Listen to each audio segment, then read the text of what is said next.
আলাইকুম রহমতুল্লাহ। প্রিয় শিক্ষার্থী ভাই বোনেরা, আশা করি আপনারা সবাই ভালো আছেন। আমি ইয়াহিয়া মাহমুদ। আমাদের ইউটিউব চ্যানেল ফেইথফুল এডুকেশন আপনাদের সবাইকে স্বাগতম। দর্শক, এইচএসসি ও সমমানের পরীক্ষার রেজাল্ট অর্থাৎ ফলাফল নিয়ে সর্বশেষ যা আপডেট আমাদের কাছে আছে, এইচএসসি ও সমমানের পরীক্ষার ফলাফল প্রকাশ দিনে ছাত্ররা এভাবেই আনন্দ প্রকাশ করে উদযাপন করবে, এই নিয়ে একাধিক পত্রিকা নিউজ করেছে এবং তারা 3টা সম্ভাব্য তারিখ দিয়েছে। এর মধ্যে আমরা নির্দ্বিধায় একটা তারিখ সিলেক্ট করব, ওই তারিখেই রেজাল্ট হওয়ার সম্ভাবনা খুবই বেশি। তো আমরা এখন দেখতেছি আরটিভি নিউজ যেটা প্রকাশ করেছে এইচএসসি ফল প্রকাশের তারিখ নিয়ে যা জানা গেল। চলতি বছর এইচএসসি সমমানের পরীক্ষার নিয়ে আগামী 15 থেকে 17 অক্টোবর এই 3টা দিনের মধ্যে যে কোনো একটা দিন রেজাল্ট দেওয়া হবে।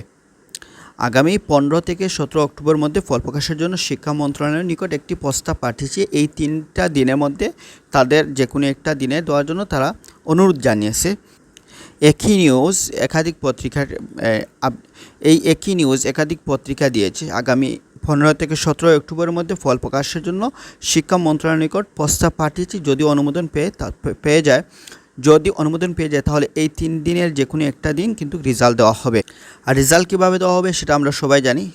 ঢাকা শিক্ষা বোর্ডের চেয়ারম্যান বলেন যে যেগুলোর পরীক্ষা হয়েছে সেগুলোর ফলাফল অটোমেটিকলি আসবে, আর যেগুলো পরীক্ষা হয়নি সেগুলো হচ্ছে সাবজেক্ট ম্যাপিংয়ের মাধ্যমে দেওয়া হবে। তো আমরা যেটা বলতে চাচ্ছিলাম সেটা হচ্ছে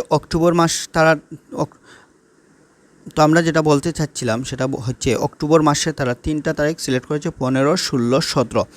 তো যেহেতু 15, 16 এই 2টা দিনের সরকারি অন্যান্য কার্যদিবস রয়েছে, সেই জন্য আমরা সবচেয়ে খুবই সম্ভাবনা বেশি হচ্ছে 17 তারিখ। 17 তারিখ হচ্ছে আপনার বৃহস্পতিবার। 17 তারিখ হওয়ার সম্ভাবনা খুবই বেশি।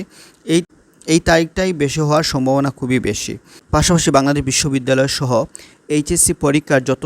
এইচএসসি সমমান পরীক্ষার যত পরীক্ষা রয়েছে সব পরীক্ষার ফলাফল দেওয়া হবে। যেমন আলিম পরীক্ষা এবং কারিগরি শিক্ষা বোর্ড থেকে যারা পরীক্ষা দিচ্ছে তাদেরও ফলাফল আশা করি ওই একই দিনে দেওয়ার সম্ভাবনা বেশি। তবে উন্মুক্ত হতে একটু বিলম্ব হলেও তারা যে জোর দাবি জানিয়েছে যে তাদের পরীক্ষাটা হচ্ছে কি একই দিনে প্রকাশ করার জন্য। আশা করি আমরা যদি একই দিনে না হয় অন্তত 1 সপ্তাহ 10 দিনের মধ্যে যাতে দেওয়া হয় সেই সম্ভাবনাটা রাখি।